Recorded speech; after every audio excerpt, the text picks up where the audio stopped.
Welcome back, guys, to round 2 of the Pro League Grand Playoffs here. We have CJ versus the Thin Air Green Wings. It's all tied up at 1-1.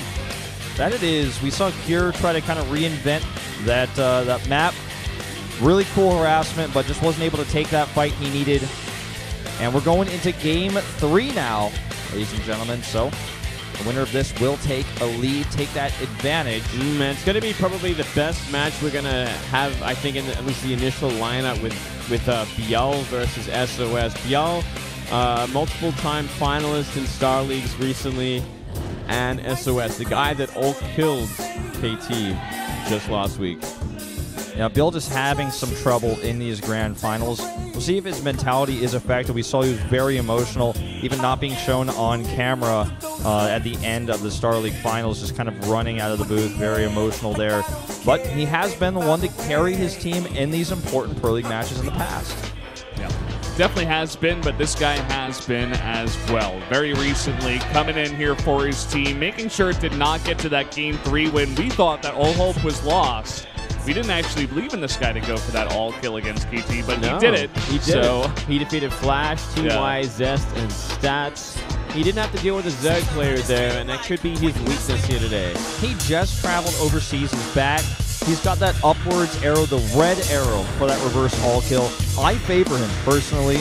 I voted for him here. Me and Kanata are the only ones, but I think that he's got too much momentum, and I feel like ByuL has too much momentum against him, and I think he's really personally upset with what happened to him in those finals. I feel like he's a great player. I don't want to take anything away from him, but I just have to give a slight edge to SOS here. Is ByuL going to be able to continue fighting here for his team in Pro League, or is he going to be a bit down? Or as SOS looking fantastic, not looking nervous at all. ByuL is 6-4 against SOS. Got a slight lead in this advantage. They had one big series in GSL. I think ByuL won that one 4-2. That may have been last season. Regardless, he was able to take it. Yep, I mean, he's in another GSL Grand Finals as well. So this guy, he's still on fire right now. Despite these heartbreaking losses, he can still do this, sir. Well, let's see if he can take game number 3 on Coda right now.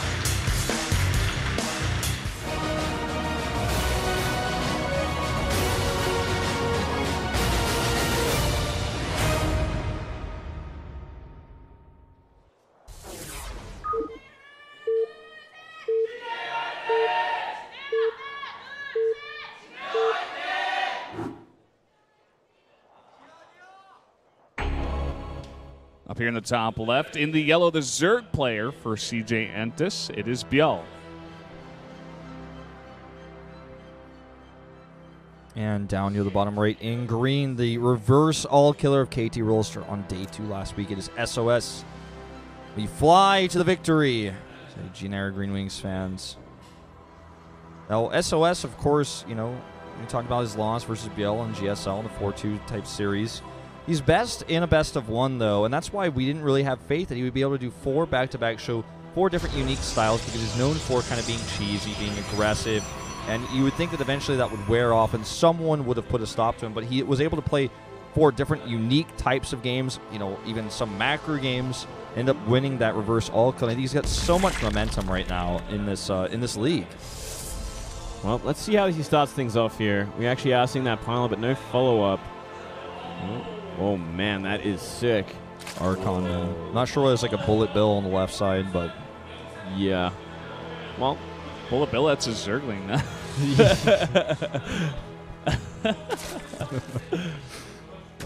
Well, this is kind of interesting. SOS sending over this very early scout just to make sure ByuL isn't doing anything weird, and also could possibly harass a bit here. Yeah, harassment, deny that hatchery, keep him honest, make sure he's not doing anything overly greedy.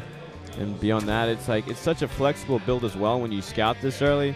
He can go for a gateway if he sees a pool. He can go for a forge if he desires. It really is all up to him. It really does. It's a frustrating situation for the Zerg player because his hatchery is now going to be significantly delayed. Not only does he have to go pool first, as you were mentioning, but even after that, the hatchery is just going to simply be delayed.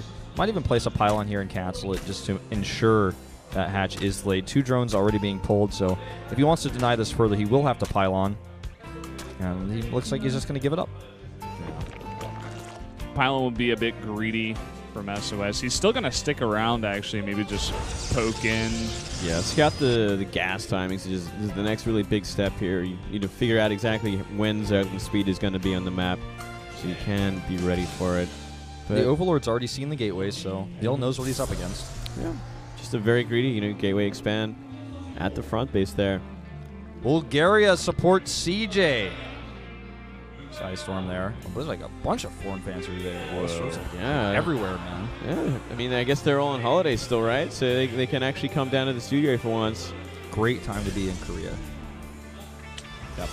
It's also got the best weather around this time of year in the fall. It got decently cold recently, but then it got hot a bit during the days. But nowadays, it's getting back into that cold kind of sense as we go into October. It's nice.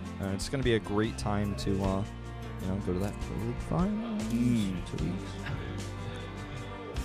That's the best kind of weather, man. I look at the forecast and it's like, oh, today it's going to be Pro League Grand Finals at Latte World. So, best weather. Best weather is Pro League Finals. I'm very you guys interested. heard it here. I'm very interested to see how this build for SOS is going to unwind, and we do see that probe on the map still hidden away in a pretty decent spot. If he wants to throw out a pylon there, maybe he wants to be aggressive on 2 base. He hasn't started Warp Gate research, and he's chrono boosting instead a Mothership and a Stalker, but he needs Warp Gate research. Yeah, was that a missed chrono or something? He can afford that as well, at any time. I think he just forgot it. Yeah, we never see this, actually. Well, this is how ByuL gets an easy win. He's just going to use it instead for more gateway units. Maybe he sees that the third base is coming up and he just wants to put on the super heavy pressure also for going to Warp Gate research. Sure, I mean, you can just have it researching while this is all happening. He's just chrono boosting out Stalkers. Now he starts it so late, and Lings get in. This is so bad. His Zealots aren't doing any harassment. I think he's a bit flustered here by everything that's happening. He's also got a proxy Stargate here, and then starts the Warp Gate research. I think this is almost a prepared build from SOS, just based on the timing of everything.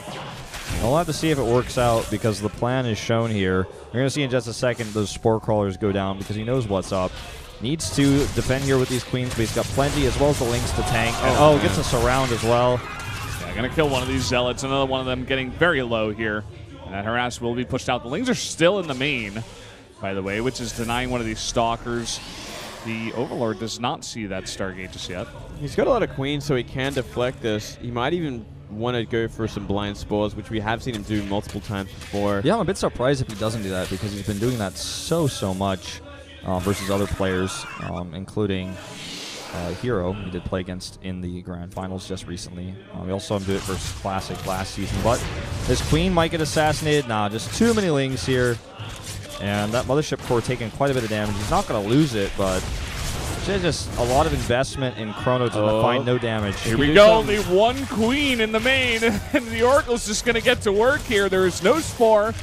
And he had no idea about this. So this is the damage that SOS was going for. Surprise Oracle going to lose it here. He loses it. The second one is on the way. He needs to spore up. Yeah, he'll spore up from here. At least he's got the Queen count, so maybe he's not. Maybe he doesn't desire to go for those spores at all. He's like, you know what, I can deflect them if I need to, but the Queens have to be in place. This is just an uncharacteristic mistake, just simply considering he already saw there was nothing in the main. It was almost clearly a proxy Stargate. The Spore's not ready, and look at this. Spore's not done. Where are the Queens? The creep is not connected to his natural, so it's going to take a while for them to get up here. And again, the Oracle comes in and get a huge amount of damage. He's going to save this one after getting 6 kills. That's 12 kills all up, I believe, and while it's still happening, the third base gets up. Some Lings could deny it if there's nothing here, but there is that Mothership core, and the Link count is small enough that it shouldn't be able to cancel anything. Yeah, a good micro here, but I just don't think even with this little cute kiting it's going to matter, especially because he can just send his small little gateway army over to help defend. ByuL is not in a terrible place by any means, but he definitely took a lot more damage than he should have. And now the Oracle is going to help defend that third base. Is always going to be looking for a fourth base.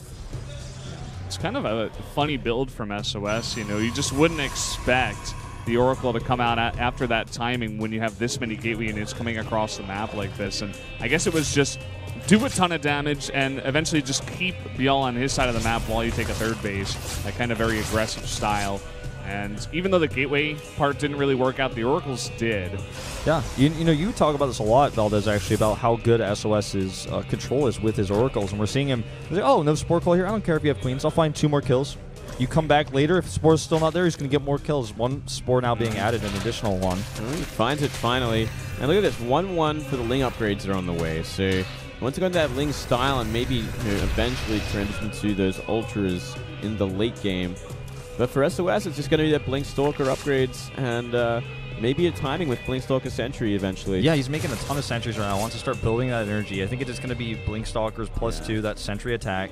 And look at what ByuL's making. 2 Hydralisk Dens, and a Rotorn, and a Spire. 3 Hydralisk Dens. 3 Hydra Dens. 3 Hydra Dens, guys. Oh, man. It's like the triple armory we saw last game. Wow. Well, let's see how that works out. I don't know. I'm thinking we're seeing some nerfs here. He got rid of 1. Okay, but he's still got 2. It might be intentional that he wants to. Pretty unlikely, but possible. No. 1 finished, actually. Oh. Second 1 finishes, and now the third one's going to finish. Oh, no, I think he canceled it. Second Spire on the way, guys. Though. Oh, we got man. that here as well. This is actually out of control. Why is he making so much stuff? Is he actually losing his mind right now? Well, I think he might, man. He might lose this game. He's only got 7 Hydras on the way, and this is a very aggressive attack. It's going to start clearing up creep. He's going to get a pylon into position so that he can actually do that Blink Stalker attack. He's already got a decent Stalker count. But this map is also pretty scary. If you can force field a natural, you can get straight up into that third. This is a really nice run by them. Yeah, he actually warps in Stalkers. I guess he wants them to be part of his composition after he defends the harass, but they're actually just going to die. I'm a bit surprised he's committing to that instead of 2 Zealots. It would have done a lot more for him here. Lings get out as well. Very nicely done there. Just a little bit of harassment, slowing everything down here. Second Spire, I mean, it's ambitious. It's so greedy. And if SOS is going for a timing, he could just very well die. No, Blink is going to be done. Should be able to kill his Overseer easy peasy. Overseer does not really see much. He sees a few extra gateways added. Ooh, that's important. That means no more detection. No detection, no scouting, no revelations. It's a powerful thing to stop at this point. Cancels the second Spire, gets an Infestation Pit, it looks like. Wow. Like, he is just... He's all over the place. Building mistakes again and again. It's very uncharacteristic. I'm looking back at him. He doesn't look very nervous. I think it may just be a bit of autopilot after that very strange opening. He's like, oh, I haven't seen this before. I'm kind of shaken up a bit. And maybe just got into his head a little bit. There's no forward pylon. This is just pressure, it looks like, from this Gateway army. He's going to the Templar Archives back at home. Charge. +2 will finish. He'll start +3. I think he doesn't think there's a 4th because he hasn't sent anything over to that 4th. The Oracle was on the way to check it when it died, but I don't think he's actually seen that 4th base, so he doesn't know what's coming his way. Psystorm is on the way. Perfect counter to this army, that's for sure. Even the composition right now, that's a pretty decent-sized army to Stalker Sentry that could deal with the amount of Ling Hydra currently. But he's going to go into... It looks like he will go for that Ultras eventually. He's going to that Hive now, 2-2 on the way.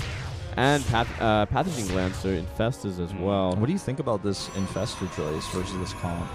I think it's a good choice. A good choice for Blink Stalkers.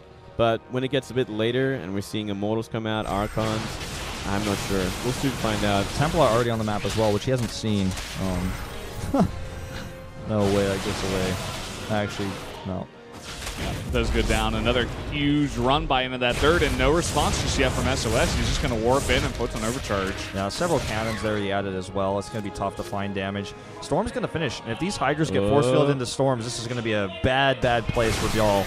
This is not a good place to fight either. Look at these force fields already turning the tide of this fight. And once that Storm finishes, which it just did right now. Oh, man, there's no way out. If he force fields this army off. These force fields, where are they? A bit too slow. Yeah, all the forward sentries just didn't have any energy either, but Storm means he can actually just bulldoze this army. There's no way it's going to be in position. It can't sit there and fight. It's got to retreat. It's got to split. Starting to see sort of what might be coming along with this. I mean, we'll see an Ultralisk Cavern eventually, but we are seeing a Baneling Nest as well. And we might try to lock down the army and then crash into it with Banelings. There are a lot of charged Zealots in the mix at this moment in time as well, so not a terrible choice, but just non-standard. The amount of Infestors as well is actually crazy at this point of the game. 8 Infestors like this, it's pretty powerful. If he can like lock down the army before Storm comes down on them or feedback, maybe he has a good shot at it. Look at this Nexus placement as well. It's an incredibly forward Nexus. It's such an aggressive way of playing this matchup. It's just constantly attacking and defending at the same time. And here we go. We're going to see this engage. The Fungals here on only Zealots, and they're still defending here against these Lings. And the Storms are fantastic, hitting a lot of those Hydras in the back. The Zealots are still not down. Looks like some of them are popping now, but it just doesn't matter. Incredibly one-sided fight. A weak composition here for ByuL. And Baneling's coming out, getting some okay hits. Zealot's tanking it like the campaign video we just saw. Like a champ, I thought you were going to say, because that's exactly how they took it. Now they're going to come in here, and there's just way too much Protoss on the front door of ByuL. ByuL is remaxing with Hydras as well. He doesn't have any other tech, and all those Hydras and Lings that come out are just going to get wiped here by this heavily upgraded Protoss army that has Blink, Charge, and Archons in it, not to mention Storms that he can add as well. This is it. This is game over here, and SOS is going to take it. Very convincing game here. It's still pretty even in terms of supply, but when Zerg production is being kind of cut in half and then Protoss armies in the middle of it all, it makes it so much more difficult. Look at these force fields as well, trapping drones. DTs as well. We forgot to mention that Dark Shrine. I didn't think it was going to come into play, but guess what? Here they are. Now, where are your Overseers? He's got to desperately get some up now, but it's a more efficient way to make make Archons as well if he gets scouted, or rather if there's an Overseer that he can't kill. One of these Hydra dens will go down. Luckily, he's got spares. GG. It's not going to matter. SOS coming in once again, going to take down ByuL. Yeah, ByuL did not play that game well one bit. He was making mistakes with his build order. He was making multiple of the same buildings. 3 Hydra dens. Something's really going wrong with your mentality, with your focus, if that happens. Yeah, I mean, that's why I think Kanata probably is thinking the same line of thought. If you look at these two players and look at the recent results over the last month even, it's a no-brainer vote for ByuL, right? But if you look at his repeated losses in finals, his mindset after that loss in the finals, and you look at SOS's mindset just tearing through KT Rolster, winning alone and coming to the series where he's got a ton of fans and new fans as well cheering him on. You know, he's not going to play nervous. He's not going to make mistakes. I don't even feel like that was the most perfect game we saw from SOS. He even forgot workgate research. It's just that ByuL was looking very nervous and looking very off. It was more like he lost his own game in his head before SOS even did anything. Yeah, ByuL definitely not having the best game there, and that means some serious bad news for CJ Anthus, because that was one of their heavy hitters. They needed that win, but instead the heavy hitter from Jinair wins. So that's going to give them the lead here, 2-1. And give him a much better chance. Now at PvP, Sora versus Trap, heavily favoring Trap, so it's going to give Jinair even more momentum, unless Sora can really bring out some of his old PvP, which he was good 1 or 2 years ago, if I remember correctly. It's been a long time since we've seen him play. Yeah, it really has. But you know, his PvP back then was usually unique. It was more about finding an answer to the map. We saw his play on Maze, for example, was pretty out there, but he figured out how to play the map kind of faster than everybody else. Yeah. And you know, he's really a strategist type guy, similar to Hush, his teammate, who's also really good in PvP. I would definitely agree with you there. He's definitely a guy who's going to sit down, look at the map he's playing, which, by the way, is going to be Cactus Valley, a very big map. You know, if he was going to go for some kind of crazy air style again, maybe this is the map to do it on. But this is going to be a very interesting PvP because, as you said, Sora very thinking, Protoss versus Trap. I think, you know, mechanically, experience-wise, definitely a bit ahead of Sora.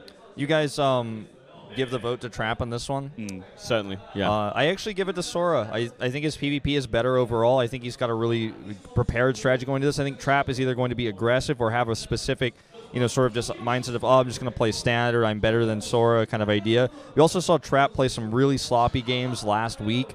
He didn't show the best play overall in his game versus Flash, for example.